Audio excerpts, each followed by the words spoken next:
Assalamualaikum Pak Ustadz.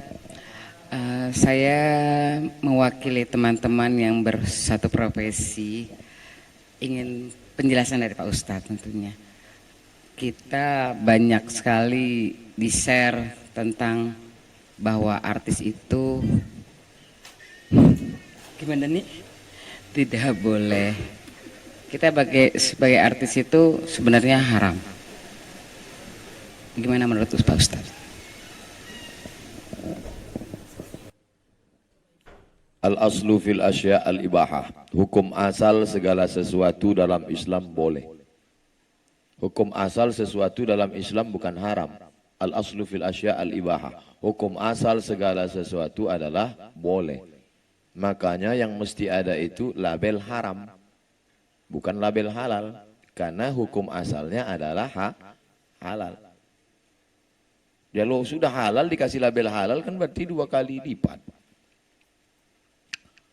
Di mana letaknya haram? Maka kalau ada orang haram ditanya, kenapa Ustadz ada orang mengatakan artis itu haram? Yang pertama, karena membuka aurat. Lalu kalau yang dia perankan itu seorang ibu, pakai jilbab, pakaiannya longgar, 20 episode, ke-20-nya nggak ada dia buka aurat. Di mana letak haramnya? Yang kedua, ada sentuhan kulit dengan tak mahram.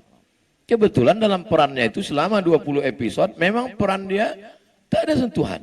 Orang ibu di Pantai Jompo tak ada bersentuhan dengan orang. Jadi harus dilihat di mana letak haramnya. Ustadz, itu tari persembahan itu haram. Ada tari persembahan menyambut bupati, menyambut gubernur kan disambut dengan tari persembahan. Saya tanya letak haramnya di mana? Karena digunakan kata sembah.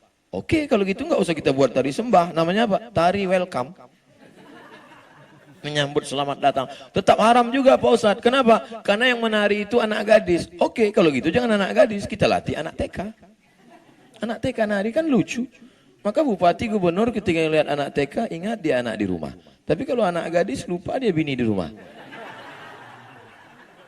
Maka kalau melihat sesuatu itu dilihat di mana letak haramnya. Salah satu sampel yang saya beri adalah haram karena membuka aurat, haram karena berapa banyak orang mengirim saya film-film pendek 5 menit yang tidak ada unsur haramnya tapi menyentuh hati.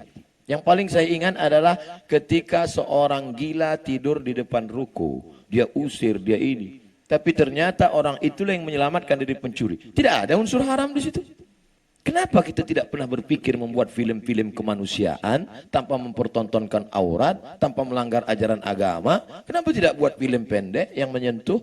Satu lagi film dari Cina, itu Thailand, yang film Cina pernah. Seorang direktur perempuan numpang di mobil karyawannya, mobil biasa. Akhirnya di tengah jalan preman-preman orang kaya ngamuk. Disangka ini perempuan biasa, dia telepon, rupanya dia atasan, datang helikopter, akhirnya ketakutan. Enggak ada tuh buka aurat. Padahal bukan negara Islam.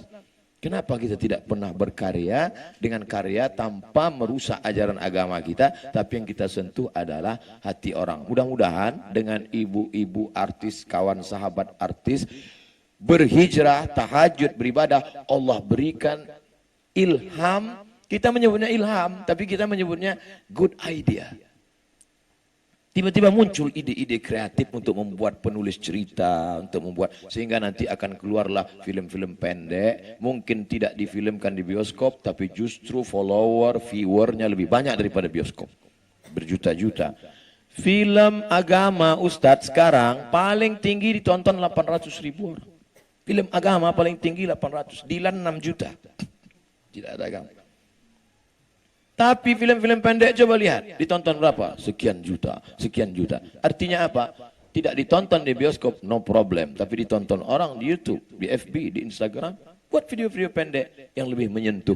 Insya Allah, saya berharap penulis-penulis, artis-artis tetap berkarya. Hijrah tidak membuat berhenti dari berkarya. Berkaryanya sebelum hijrah filmnya buat na'udzubillah dosa, setelah berhijrah justru filmnya mengingatkan orang pada kebaikan-kebaikan insyaallah. Amin. Ya Rabbal.